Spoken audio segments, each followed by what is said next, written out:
بسم اللہ الرحمن الرحیم۔ السلام علیکم دوستو، کامیاب شوہر بننے کے لیے 10 تجاویز۔ ویڈیو اچھی لگے تو لائک اور شیئر ضرور کیجیے گا۔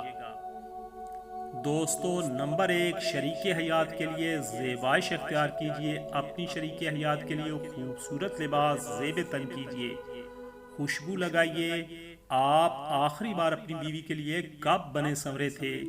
جیسے مرد چاہتے ہیں کہ ان کی بیویاں ان کے لیے زیبائش اختیار کریں، اسی طرح خواتین بھی یہ خواہش رکھتی ہیں کہ ان کے شوہر بھی ان کے لیے زیبائش اختیار کریں۔ یاد رکھیے کہ اللہ کے رسول صلی اللہ علیہ وآلہ وسلم گھر لوٹتے وقت مسواک استعمال کرتے اور ہمیشہ اچھی خوشبو پسند فرماتے۔ نمبر 2، شریک حیات کے لیے خوبصورت نام کا چناؤ۔ اپنی شریک حیات کے لیے خوبصورت نام کا استعمال کیجیے۔ اللہ کے رسول صلی اللہ علیہ وآلہ وسلم اپنی ازواج کو ایسے ناموں سے پکارتے جو انہیں بے حد پسند تھے۔ اپنی شریک حیات کو محبوب ترین نام سے پکاریے اور ایسے ناموں سے اجتناب کیجیے جن سے ان کے جذبات کو ٹھیس پہنچے۔ نمبر 3، خوبیوں کی قدر کیجیے۔ اپنی شریک حیات سے مکھی جیسا برتاؤ مت کیجیے۔ اپنی روزمرہ زندگی میں ہم مکھی کے بارے میں سوچتے بھی نہیں، یہاں تک کہ وہ ہمیں تنگ کرے۔ اسی طرح بعض اوقات عورت تمام دن اچھا کام کر کے بھی شوہر کی توجہ حاصل نہیں کر پاتی، یہاں تک کہ اس کی کوئی غلطی شوہر کا دھیان کھینچ لیتی ہے۔ ایسا برتاؤ مت کیجیے، یہ غلط ہے۔ اس کی خوبیوں کی قدر کیجیے اور انہی خوبیوں پر توجہ مرکوز کیجیے۔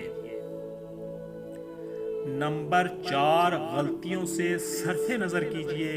اگر آپ اپنی شریک حیات سے کوئی غلطی سرزد ہوتے دیکھیں تو درگزر کیجیے۔ یہی طریقہ نبی اکرم صلی اللہ علیہ وآلہ وسلم نے اپنایا کہ جب آپ صلی اللہ علیہ وآلہ وسلم نے ازدواج مطہرات سے کچھ غیر موزوں ہوتے دیکھا تو آپ صلی اللہ علیہ وآلہ وسلم نے خاموشی اختیار کی۔ اس اسلوب میں بہت کم مسلمان مرد ہی مہارت رکھتے ہیں۔ نمبر 5، شریک حیات کو دیکھ کر مسکرائیے۔ جب بھی اپنی شریک حیات کو دیکھیں تو دیکھ کر مسکرا دیجیے اور اکثر گلے لگائیے۔ مسکرانا صدقہ ہے اور آپ کی شریک حیات امت مسلمہ سے الگ نہیں ہے۔ تصور کیجئے کہ آپ کی شریک حیات آپ کو ہمیشہ مسکراتے ہوئے دیکھے تو آپ کی زندگی کیسے گزرے گی۔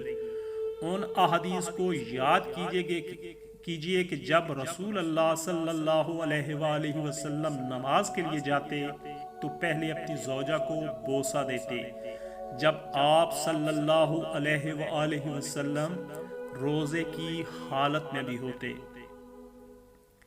نمبر 6، شکریہ ادا کیجیے۔ وہ تمام کام جو آپ کی شریک حیات آپ کے لیے کرتی ہے ان سب کے لیے ان کا شکریہ ادا کیجیے، بار بار شکریہ ادا کیجیے۔ مثال کے طور پر گھر پر رات کا کھانا وہ آپ کے لیے بناتی ہیں، گھر صاف کرتی ہیں اور درجنوں دوسرے کام۔ اور بعض اوقات واحد تعریف جس کی وہ مستحق قرار پاتی ہے اور وہ یہ کہ آج سالن میں نمک کم تھا، خدارا ایسا مت کیجیے، اس کے احسان مند رہیے۔ نمبر 7، شریک حیات کو خوش رکھیے۔ اپنی شریک حیات سے کہیے کہ وہ ایسی 10 باتوں سے متعلق آگاہ کرے جو آپ نے اس کے لیے کی اور وہ چیزیں اس کی خوشی کا باعث بنی۔ پھر آپ ان چیزوں کو، ان کاموں کو اپنی شریک حیات کے لیے دہرائیے۔ ہو سکتا ہے کہ یہ جاننا مشکل ہو کہ کیا چیز اسے خوشی دے سکتی ہے۔ آپ اس بارے میں خود سے قیاس مت کیجیے، براہ راست اپنی شریک حیات سے معلوم کیجیے اور ایسے لمحوں کو اپنی زندگی میں بار بار دہراتے رہیے۔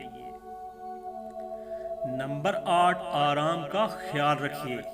اپنی شریک حیات کی خواہشات کو کم مت جانیے، اسے آرام پہنچائیے۔ بعض اوقات شوہر اپنی بیویوں کی خواہشات کو حقارت کی نگاہ سے دیکھتے ہیں، ایسا مت کیجیے۔ نبی اکرم صلی اللہ علیہ وآلہ وسلم نے اس واقعے میں ہمارے لیے مثال قائم کر دی کہ حضرت صفیہ رضی اللہ عنہ رو رہی تھیں۔ انہوں نے اس کی وجہ یہ بیان کی کہ آپ صلی اللہ علیہ وآلہ وسلم نے انہیں ایک سست رفتار اونٹ پر سوار کروا دیا تھا۔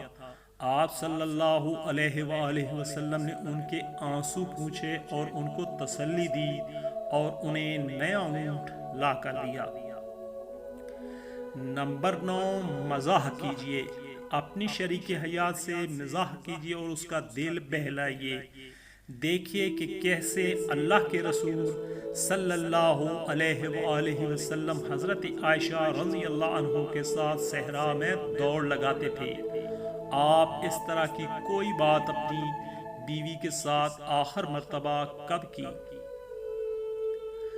نمبر 10، بہتر بننے کی کوشش کیجیے۔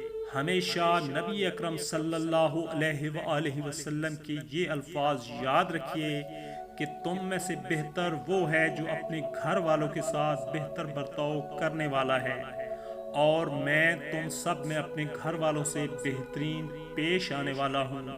آپ بھی بہتر بننے کی کوشش کیجیے۔